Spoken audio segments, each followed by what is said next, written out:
Before we begin this incredible story, please take a moment to subscribe to our channel and hit the bell icon so you never miss our amazing real-life stories. Your support means everything to us. Now, let's dive into this unbelievable encounter. The morning sun cast long shadows across the cobblestone streets of Windsor as tourists gathered to witness the famous changing of the guard ceremony. Among the crowd stood 5 men in their late 20s, dressed in leather jackets and riding boots. Their motorcycles were parked nearby, gleaming chrome catching the sunlight. These were not ordinary tourists. They were members of a local motorcycle club called the Iron Wolves. Known throughout the area for their rebellious attitude and disregard for authority, Jake Morrison was their leader. A tall man with a thick beard and arms covered in tattoos. He had spent the last 3 years building his reputation as someone who never backed down from a challenge. Beside him stood Marcus Chen, his best friend, in the group's second in command. Marcus was smaller, but had a quick temper that often got them into trouble. The other 3 members were Danny Rodriguez, a former mechanic with a love for breaking rules, Kyle Thompson, who constantly filmed everything for their social media accounts, and Brad Wilson, the youngest of the group who was always trying to prove himself. They had ridden from London. That morning, with one purpose in mind, Jake had been drinking the night before when someone at the bar challenged him. The stranger had claimed that nobody could make a royal guard break their composure. Jake, fueled by alcohol and pride, had made a bet. He promised he would not only make a guard react, but would do it in front of hundreds of witnesses. Now, with his reputation on the line, he stood before the palace gates. Planning his next move, the royal guards stood perfectly still in their iconic red tunics and tall bearskin hats. These were not actors or ceremonial figures without training. They were active soldiers from elite regiments of the British Army, responsible for protecting the royal family and their residences. Each guard had undergone rigorous military training and served in combat zones around the world. They were trained to remain motionless for hours, ignoring all distractions while maintaining complete awareness of their surroundings. Marcus nudged Jake and pointed toward a young guard standing near the gate. The soldier could not have been more than 25 years old, with a stern expression visible beneath his hat. Marcus whispered that he looked like an easy target, someone they could rattle quickly. Jake smiled and nodded. He had done this sort of thing before, testing authority figures just to see what would happen. But he had never challenged someone quite like this. The crowd around them was thick with families taking photographs and children pointing excitedly at the guards. Nobody paid much attention to the 5 bikers as they moved closer to the guard post. Kyle pulled out his phone and started recording. He wanted to capture every moment for their social media followers.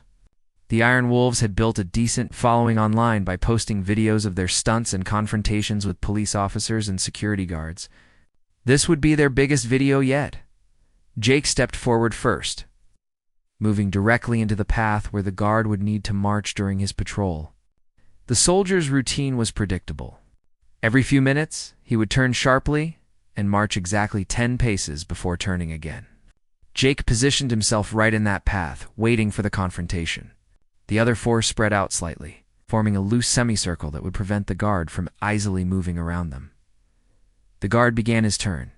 His movements were mechanical and precise, each step measured perfectly. As he approached Jake, the crowd began to notice what was happening. Cameras turned toward the scene. Parents pulled their children back slightly, sensing that something was about to happen. The guard continued forward, showing no sign that he had even noticed Jake standing in his way. Jake stood his ground, arms crossed over his chest. He expected the guard to stop, to say something, or at least to show some reaction. But the soldier simply kept marching. At the last possible second, Jake had to step aside to avoid being walked into. The guard passed by without even a glance. The crowd laughed, and Jake's face turned red with embarrassment. His friends called out encouragement, telling him to try again. This time, Danny joined him. They both moved into the guard's path, standing shoulder to shoulder. They thought surely the guard would have to acknowledge them now. Once again, the soldier turned and began his march. His face remained expressionless, his eyes fixed on some distant point. As he approached the two bikers, he showed no sign of slowing down. Danny, nervous about actually being hit, jumped out of the way at the last moment. Jake held his position for a second longer before also moving aside. The guard passed between where they had been standing, never breaking his stride. The crowd was getting larger now. People sensed drama and pulled out their phones. Kyle was narrating everything for his video, talking about how they were going to teach this guard a lesson. Brad moved closer, trying to get directly in front of the guard's face. He made gestures and shouted insults, calling the soldier names and mocking his uniform. The guard's expression never changed. He simply continued his patrol, as if Brad did not exist. Jake was getting frustrated. This was not going according to plan. He had expected some reaction by now, something he could use to claim victory in his bet. Instead, they were being made to look foolish in front of hundreds of people. He decided to escalate things further. Marcus suggested they try something different. He pulled a can of beer from his jacket pocket and cracked it open. The loud hiss made several tourists turn their heads. Drinking alcohol in public near the palace grounds was not allowed, and Marcus knew it. He took a long drink and then offered it to the guard as he marched past. The soldier ignored him completely, his eyes never shifting from their forward position. The 5 bikers began to get more aggressive. They started following the guard during his patrol, walking behind him in an exaggerated march, mocking his precise movements. Danny reached out and tried to tap the guard's shoulder, but the soldier smoothly adjusted his march to avoid the contact without breaking his rhythm. The crowd was now clearly divided. Some people were laughing and filming, enjoying the spectacle. Others looked uncomfortable, glancing around for security or police officers to intervene. Kyle moved his camera closer, trying to get a reaction shot of the guard's face. He walked backward in front of the soldier, taunting him about being a toy soldier who could not think for himself. The guard's expression remained neutral, but something had changed. Those who were paying close attention noticed that the soldier's jaw was slightly tighter, his shoulders a fraction more tense. He was aware of everything happening around him. Processing every threat and calculating his response, Jake decided to make physical contact. He stepped directly in front of the guard and placed his hand on the soldier's chest, trying to stop him from marching forward. This was the moment everything changed. The guard's training kicked in instantly. In a voice that echoed across the courtyard, the soldier shouted a command that made everyone jump. He ordered Jake to step back from the royal guard immediately. The volume and authority in his voice were shocking. This was not a request. It was an order from a trained soldier who was prepared to enforce it. Jake stumbled backward, surprised by the sudden response. But instead of backing down, he laughed and moved forward again. He told his friends that they had finally gotten a reaction, that they were winning. This was a mistake. The guard stamped his foot and shouldered his rifle with practiced precision. He shouted another warning, louder this time, informing Jake that he was authorized to use force, if necessary, to protect his post and maintain security. The crowd scattered slightly, sensing real danger now. Parents grabbed their children and moved away. Other tourists backed up, giving the scene more space. But the 5 bikers were too caught up in their own momentum to read the situation properly. Brad laughed and said the guard was bluffing, that he would not actually do anything with all these witnesses around. He encouraged Jake to push further. What none of them understood was that royal guards operate under specific rules of engagement. They are authorized to use reasonable force to protect themselves, their posts, and the areas they guard. When civilians interfere with their duties or pose a potential threat, guards are trained to respond swiftly and decisively. The soldier facing them had served 2 tours in Afghanistan. He had been trained in hand-to-hand combat and crowd control. He was not intimidated by 5 men on motorcycles. Jake reached out again, this time trying to grab the guard's rifle. This was a serious mistake. The moment his hand touched the weapon, the guard reacted. He pulled the rifle away smoothly and brought the bit of the weapon up in a controlled movement that stopped inches from Jake's face. At the same time, he issued another thunderous command, ordering all 5 men to step back immediately or face arrest. His voice carried such command that several tourists instinctively followed the order. Even though it was not directed at them, security personnel who had been monitoring the Situation from nearby positions began moving closer. Two palace police officers appeared from a side gate, speaking into their radios as they approached. The officers were not rushing, but their body language was clear. They were preparing to make arrests if the situation continued to escalate. Behind them, more security forces were gathering, including armed officers who maintained a discreet but visible presence around the palace grounds. Marcus finally realized they had gone too far. He grabbed Jake's arm and tried to pull him back, suggesting they leave before things got worse. But Jake shrugged him off. His pride was hurt, and he wanted to save face in front of the crowd. He started shouting at the guard, calling him names and questioning his manhood for hiding behind his uniform and his weapon. The guard remained silent now, his eyes locked on Jake with an intensity that should have served as a final warning. Danny and Kyle continued filming, narrating their version of events for their followers. They portrayed themselves as brave rebels, standing up to oppressive authority. They claimed the guard was overreacting, and that they were just having harmless fun. But the tourists around them saw something different. They saw 5 grown men harassing a soldier who was trying to do his job. They saw bullies picking on someone who was not allowed to. Defend himself in normal ways, the palace police officers reached the group and identified themselves clearly. They informed the 5 bikers that they were interfering with royal guards in the execution of their duties, which was a criminal offense. They were told to leave the area immediately or face arrest for public disorder offenses. The officers were professional but firm, their hands resting near the equipment on their belts. They had dealt with situations like this before and knew exactly how to handle them. Brad made the situation worse by arguing with the police officers.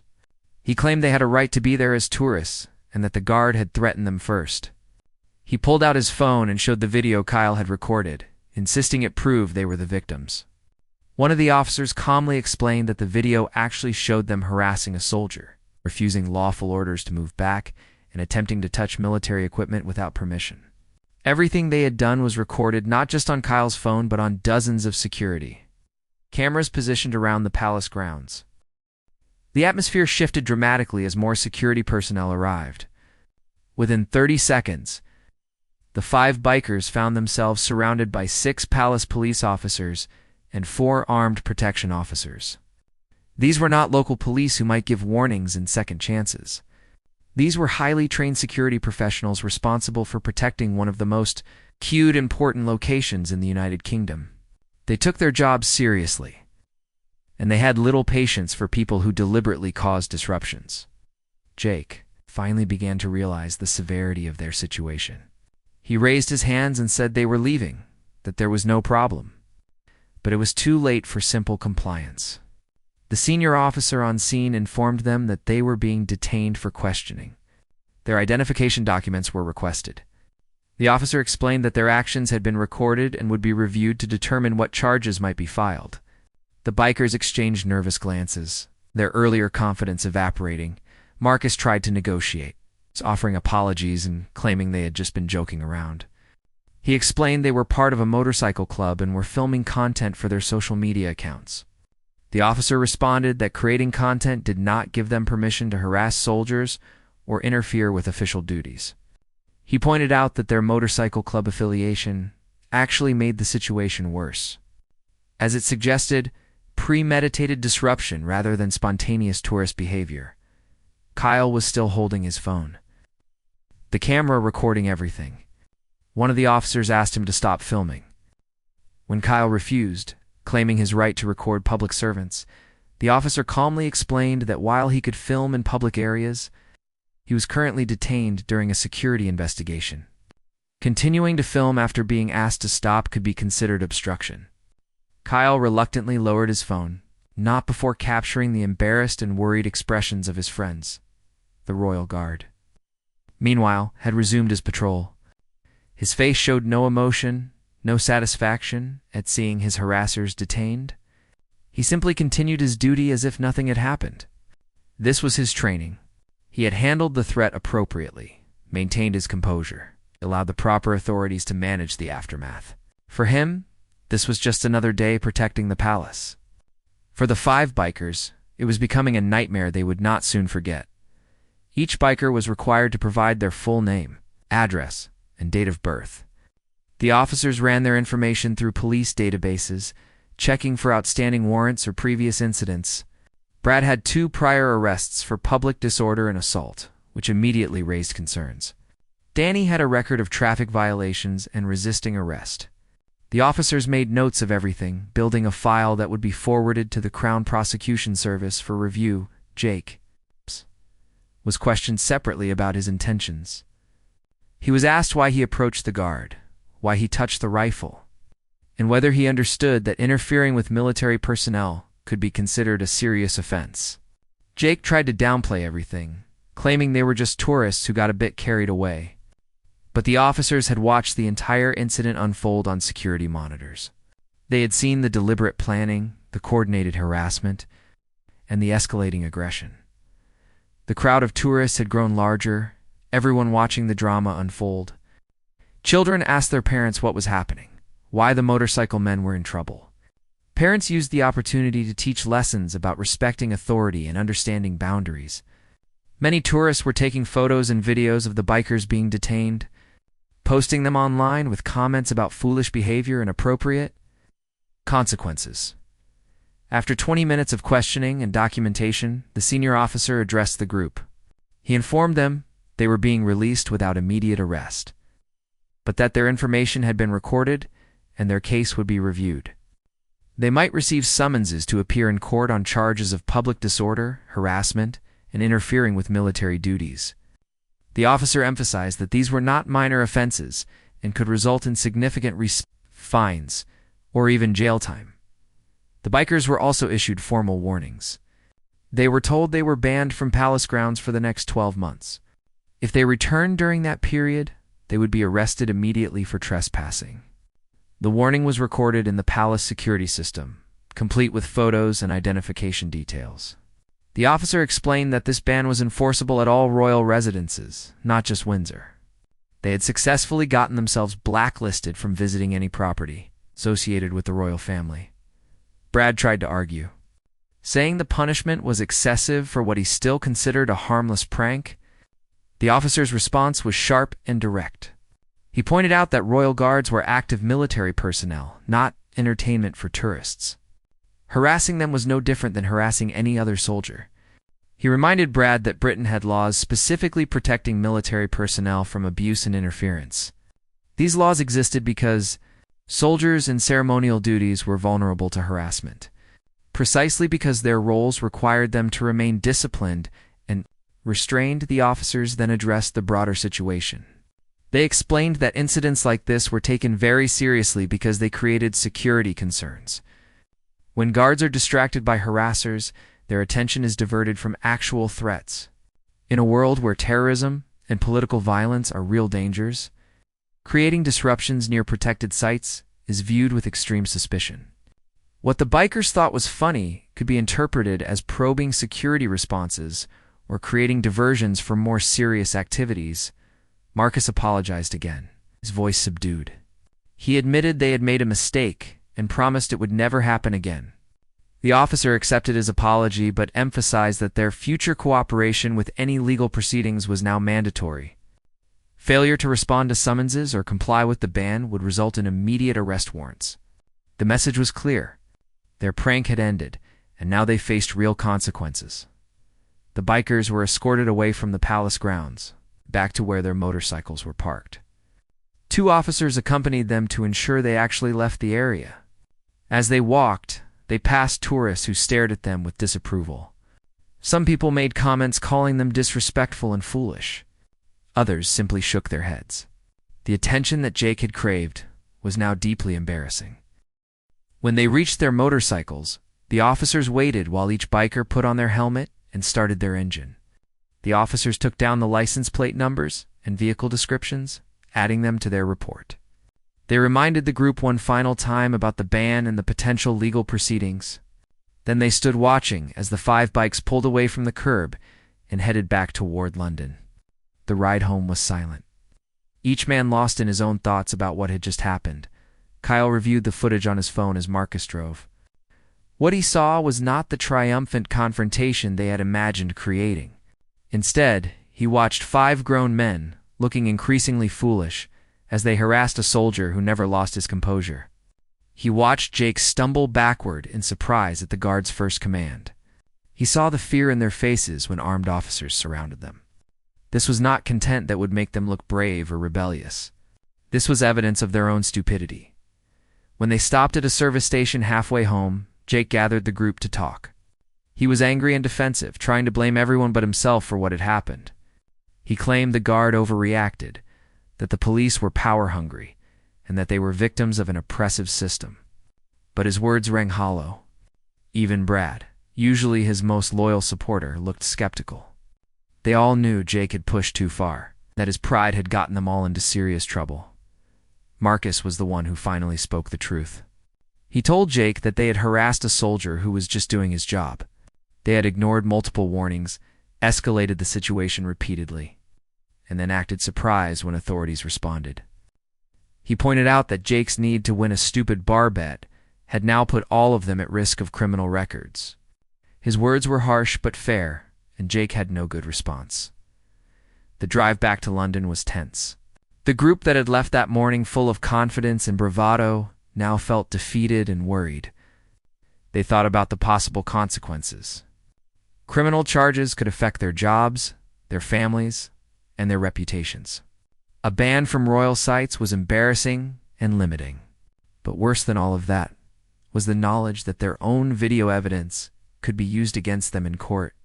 They had documented their own criminal behavior and posted much of it online for the world to see. When they finally arrived back at the pub where they usually met, other members of the motorcycle club were waiting to hear about their adventure. Jake tried to spin the story in their favor, claiming they had stood up to authority and refused to be intimidated. But Kyle made the mistake of showing some of the video footage. The other club members watched in silence, then began laughing at what they saw. Jake and his friends looked like fools, not rebels. Word spread quickly through their social media networks. The videos that Kyle had posted earlier in the day were being shared widely, but not with the admiration they had expected. Comment sections filled with criticism. People called them disrespectful, immature, and ignorant. Military veterans were particularly harsh, pointing out that royal guards were real soldiers who deserved respect, not harassment. The Iron Wolves' social media following began to decline as people unfollowed their accounts in disgust. By the next morning, their incident had been picked up by local news outlets. A reporter had contacted the palace for comment and received a statement, confirming that 5 individuals had been detained for harassing royal guards and interfering with their duties. The statement noted that the matter was being reviewed for possible prosecution. The news article included screenshots from the videos, clearly showing Jake trying to touch the guard's rifle. The headline read, "Motorcycle gang members detained after harassing royal." Guard Jake woke to dozens of messages from friends and family who had seen the news coverage. His mother called, crying and asking how he could do something so disrespectful. His sister sent angry texts, calling him an embarrassment to their family. His employer, a construction company, called him into a meeting to discuss whether his behavior reflected poorly on their business. Jake had never felt more ashamed in his life. The other 4 bikers faced similar consequences. Marcus lost his job at a security firm after his employer decided that someone who harassed military personnel could not be trusted in security work. Danny's landlord threatened eviction after other tenants complained about having a criminal in the building. Kyle found his social media accounts flooded with negative comments and threats. Brad's girlfriend broke up with him, saying she could not date someone so immature and disrespectful. 3 weeks after the incident, all 5 men received official letters from the Crown Prosecution Service. They were being charged with public order offenses and harassment. The letters explained that they were required to appear in magistrate's court on a specified date. Failure to appear would result in arrest warrants being issued. Each letter outlined the possible penalties, which included fines of up to £5,000 and potential jail sentences of up to 6 months. Jake consulted with a lawyer, spending money he could barely afford on legal advice. The lawyer reviewed all the evidence, including the videos and witness statements. His assessment was blunt. They had no viable defense. Everything was captured on video from multiple angles. They had ignored lawful orders from both the guard and police officers. They had physically touched military equipment. The lawyer recommended pleading guilty and hoping for leniency from the court. The weeks leading up to their court date were miserable. Jake's relationship with his friends deteriorated as everyone blamed him for leading them into this situation. The Iron Wolves Motorcycle Club asked them to leave, not wanting the negative publicity associated with their case. Their court date became public knowledge, listed in local newspapers alongside other criminal proceedings. Their names were now associated with disrespecting soldiers and harassing guards. Marcus spent his time researching similar cases, trying to understand what sentence they might receive. He found examples of people being fined heavily for similar offenses.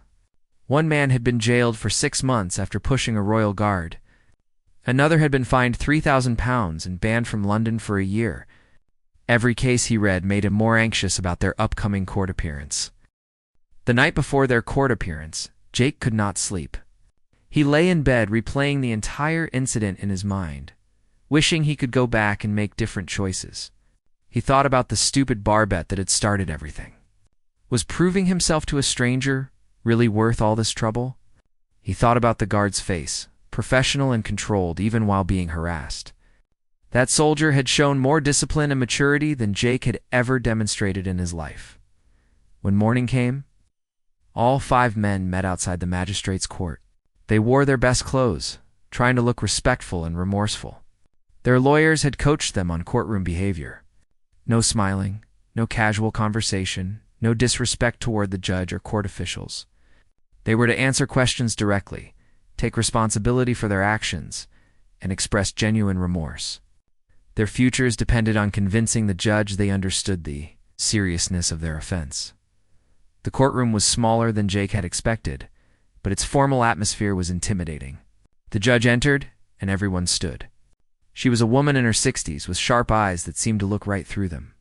The court clerk read the charges against each defendant. Public order offense, harassment of military personnel, interfering with official duties. Each charge sounded worse when spoken aloud in the formal language of the law. The prosecution presented their case first. They showed video evidence from multiple sources, including the palace security cameras. The footage was damning. It clearly showed the bikers approaching the guard deliberately, escalating their behavior despite warnings, and Jake attempting to touch the rifle.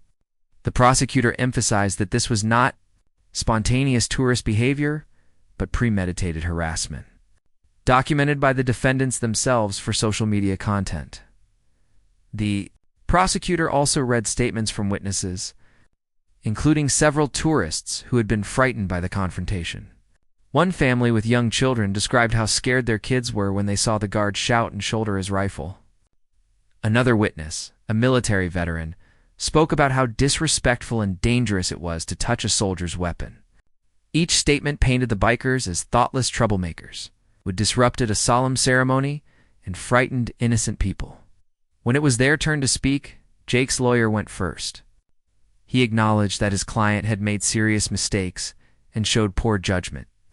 He emphasized that Jake had no previous criminal record and was genuinely remorseful. He explained that Jake had lost friends, damaged family relationships, and learned a harsh lesson about respecting authority and understanding boundaries.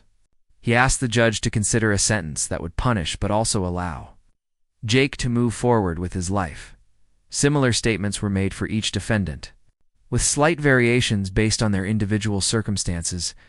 Brad's lawyer mentioned his previous arrests, but argued that this incident might be the wake-up call he needed. Danny's lawyer emphasized that he had already lost his apartment and was working to rebuild his life. Marcus highlighted his loss of employment and the financial hardship he now faced. Kyle's lawyer noted that he was the youngest and had been following the group rather than leading. The judge listened carefully to everything, taking notes and occasionally asking questions. She asked Jake directly why he thought it was acceptable to harass a soldier who was working.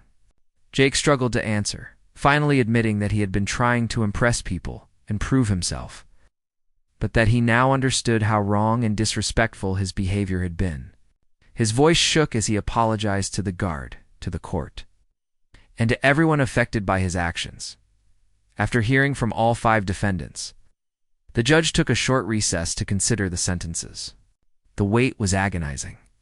The 5 men sat in silence, each imagining different outcomes. Would they go to jail? How large would the fines be? Would they end up with criminal records that would follow them forever? The minutes felt like hours as they waited for the judge to return. When the judge came back, her expression was stern. She began by lecturing them about the seriousness of their offense. She explained that royal guards were serving soldiers who deserved respect and protection under the law. She noted that their ceremony was an important tradition that attracted millions of tourists each year and that disruptions could not be tolerated. She emphasized that the guards' inability to respond normally made them vulnerable to harassment, which was precisely why laws existed to protect them. The judge then addressed the specific circumstances of their case. She noted that they had planned their harassment in advance, ignored multiple warnings, and then documented their own criminal behavior for entertainment purposes. She said this showed a fundamental lack of respect for the law and for the soldiers who served the country. However, she also acknowledged that they had pleaded guilty, shown remorse, and were already suffering consequences from their actions. For Jake, as the leader and instigator, the sentence was the harshest. He was fined £3,000 and given a 12-month community service order requiring him to complete 200 hours of work. He was also placed under a restraining order, prohibiting him from going within 1 mile of any royal residence for 2 years. The judge told him bluntly that he had acted like a bully and needed to learn about service and respect through his community. Marcus received a fine of £2,000 and 100 hours of community service. The judge noted that while he was not the leader, he actively participated and encouraged the harassment. Danny was fined £1,500 and given 80 hours of community service, with the judge noting his previous record as an aggravating factor. Kyle received a fine of £1,000 and 60 hours of community service, with the judge acknowledging his younger age, but criticizing his choice to film and post the harassment online. Brad faced additional consequences due to his prior arrests. He was fined £2,000, ordered to complete 150 hours of community service, and placed on probation for 12 months. The judge warned him that if he appeared before her again for any offense, he would face jail time without exception. She told him he was running out of chances to change his behavior before facing serious prison time, as the judge finished pronouncing sentences. She made one final statement to all 5 defendants. She told them that they had disgraced themselves and embarrassed their families over a foolish bet and a desire for social media attention. She said that real strength came from discipline, respect, and service to others, qualities that the guard they harassed displayed perfectly. She hoped they would learn from his example, rather than trying to tear him down. Her words were harsh, but seemed to come from a place of hoping they would genuinely change. Leaving the courthouse, the 5 men felt a mixture of relief and burden. They had avoided jail, but the fines and community service orders would dominate their lives for the next year. Jake calculated that between the fine, lawyer fees, and lost work time, this incident would cost him nearly £10,000. That did not include the damage to his reputation or the relationships he had destroyed.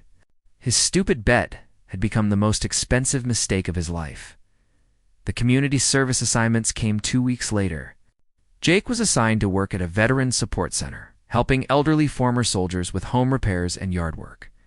The irony was not lost on him. After harassing an active soldier, he now spent his weekends serving men who had worn the same uniform decades earlier. At first it was awkward and uncomfortable. The veterans knew why he was there. Several made their disapproval clear. One veteran in particular, a man named George who had served in World War II, took Jake aside one Saturday morning.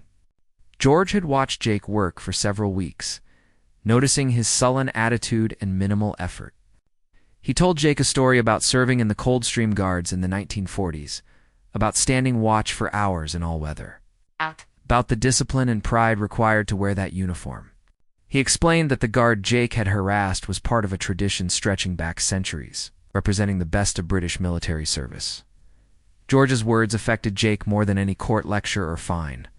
Here was a man in his 90s, frail but dignified, who still felt pride in his service and respect for those who followed. George explained that guards did not stay motionless because they were robots or unfeeling.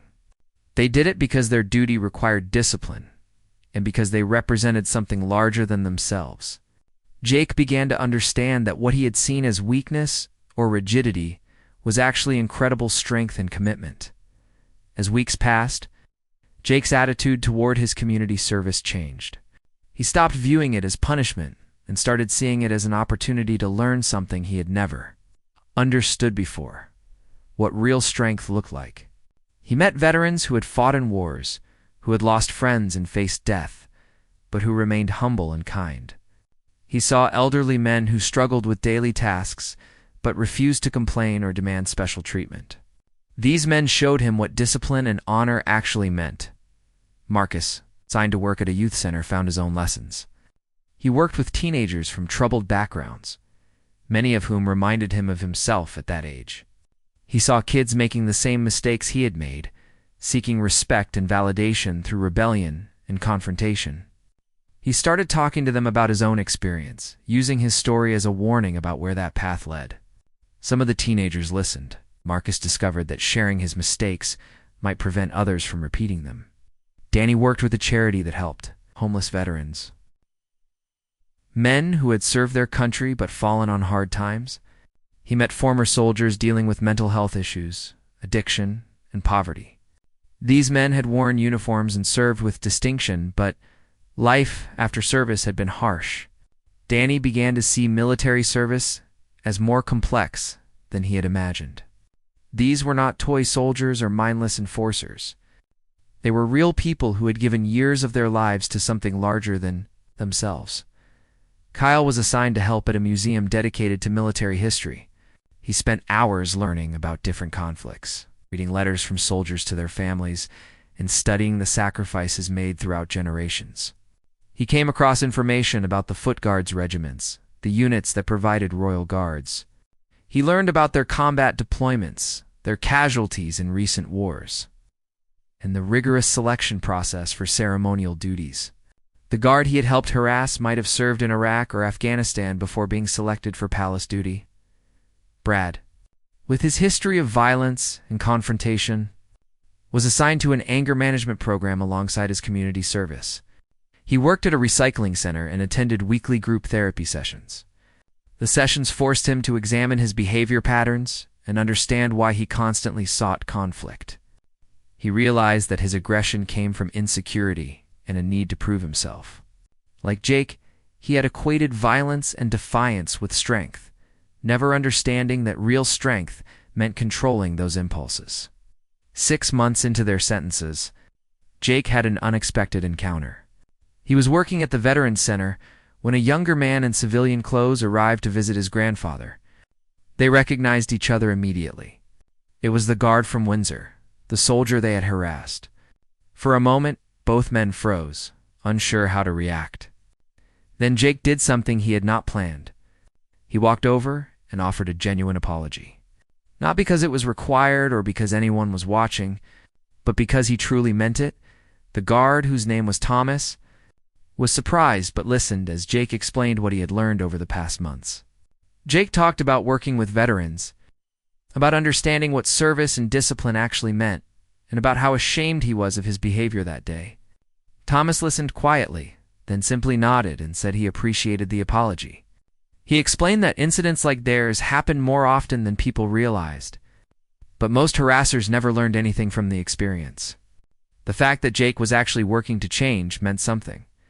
Their conversation was brief but meaningful. Thomas shared that he had served in Afghanistan before being selected for ceremonial duties. He explained that standing guard required just as much mental discipline as combat patrol, in different ways. He had to maintain awareness of genuine threats while ignoring countless distractions and provocations. People tried to make guards laugh, flinch, or react every single day. Most were tourists being playful, but some, like Jake's group, crossed clear boundaries. Thomas said he bore no personal grudge, but he hoped Jake would help others understand the respect that soldiers deserved. After Thomas left, George approached Jake and asked about their conversation. When Jake explained who the young man was, George smiled for the first time in weeks. He told Jake that true growth meant facing the people you had wronged and making genuine amends. Many people went through court-ordered community service without learning anything real. They served their hours and paid their fines, but remained the same people underneath. The fact that Jake could face his victim and offer sincere remorse showed real change was happening. As the months continued, the five men drifted apart. They no longer had their motorcycle club connection, and their shared experience had become something they all wanted to move past rather than bond over.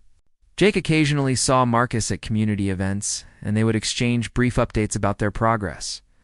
Both agreed that the incident had been a turning point, though an expensive and embarrassing one. They had learned lessons that most people never needed to learn, because most people had basic respect for others built into their character from the beginning. Jake completed his community service. Hours after 11 months of consistent work, his final day at the Veterans Center was emotional. George and several other veterans gathered to say goodbye. They presented him with a small gift, a book about the history of the Foot Guards regiments. Inside the cover, George had written a simple message: "Real strength is in service to others, not in tearing them down." Those words would stay with Jake for the rest of his life, a reminder of what he had learned through his own foolish mistakes. The ban from royal properties finally expired after 2 years. Jake never went back to Windsor or any palace. He had no desire to return to the scene of his greatest shame. Instead, he found himself occasionally watching the changing of the guard ceremony online. Seeing it with completely different eyes, he watched the precision, the discipline, the history embodied in every movement.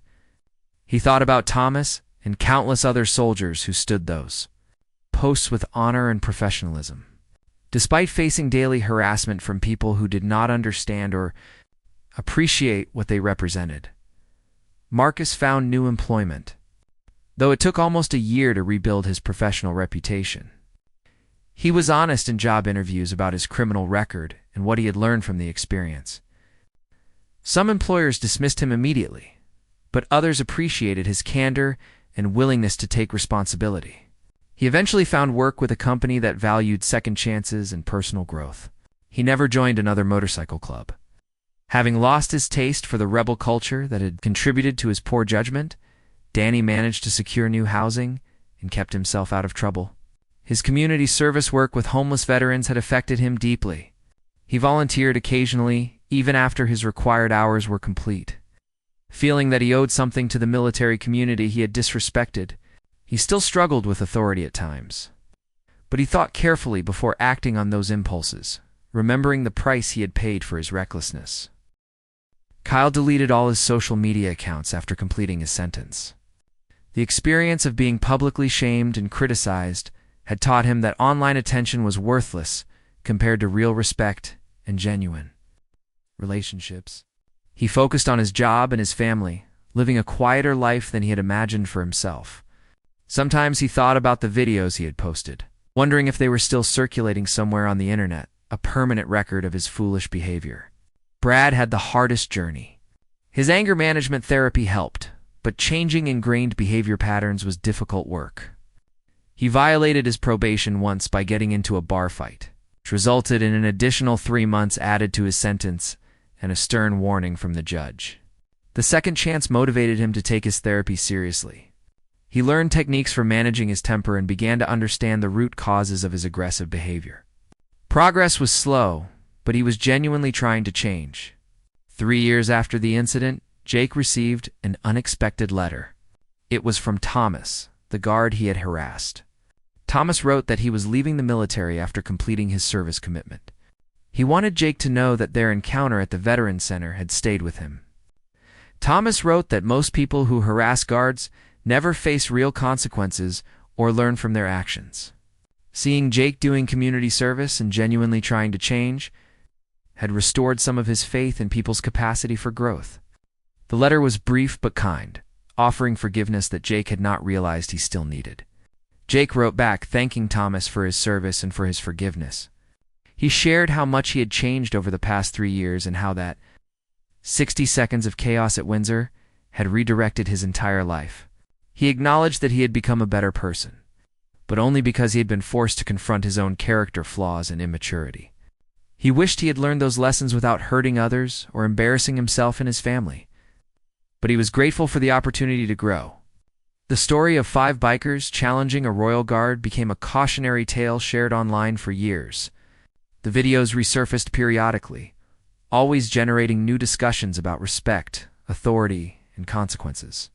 People used the incident to teach lessons about thinking before acting, respecting soldiers, and understanding that social media attention was not worth destroying your reputation. The 5 men became examples of what not to do, their faces and names forever associated with foolish behavior and poor judgment. For Jake, Marcus, Danny, Kyle, and Brad, life continued with the weight of their mistake always present. They had learned that challenging authority for entertainment could lead to serious consequences.